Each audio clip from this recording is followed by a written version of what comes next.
Today, I'm going to help you understand how someone can easily become depressed and what processes can be used to help people overcome it.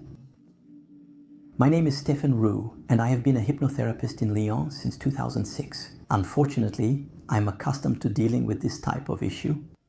Let's imagine taking someone who is doing well, who is confident, cheerful, calm, strong, positive, and pragmatic. Let's say they've been like this for 40 years and had two parents who were the same. But if we start to stress them out and make them suffer long enough and intensely enough, what will happen?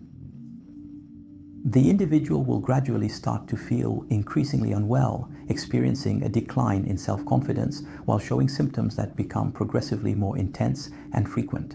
Ultimately, this will lead to the onset of anxiety attacks, beginning as occasional occurrences and evolving into a chronic condition. When an individual experiences excessive stress and endures suffering for too long, the final trigger can ultimately result in depression or burnout. It's almost the same thing.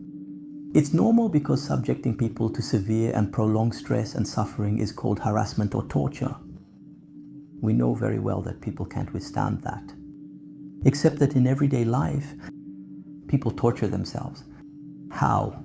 Because of their character, they worry, they fret, they imagine things, they ask themselves questions constantly.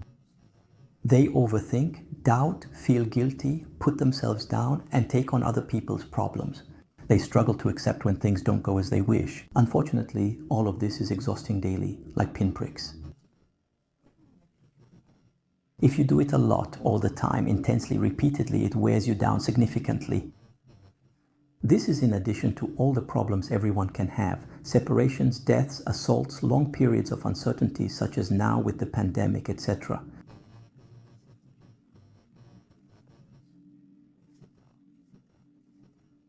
So, the biggest difference between someone who is doing well, really well, who no longer has any problems, and someone who has experienced the same difficult things in their life but is not doing well, is that the person who is not doing well feels pain, anger, sadness, regret, stress, anxiety, fatigue, and guilt when they think back on what they have been through. Whereas the person who is doing well has moved on, accepted it, or doesn't care. Therapy is one of the rare areas where you can solve a problem by learning to let it go.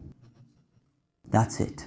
The core essence, whether in therapy, using talking, hypnosis, EFT, EMDR, or other techniques and tools, is always to help people accept and detach themselves from what they have experienced, from what has happened, from those difficult times, and above all, from what they have been.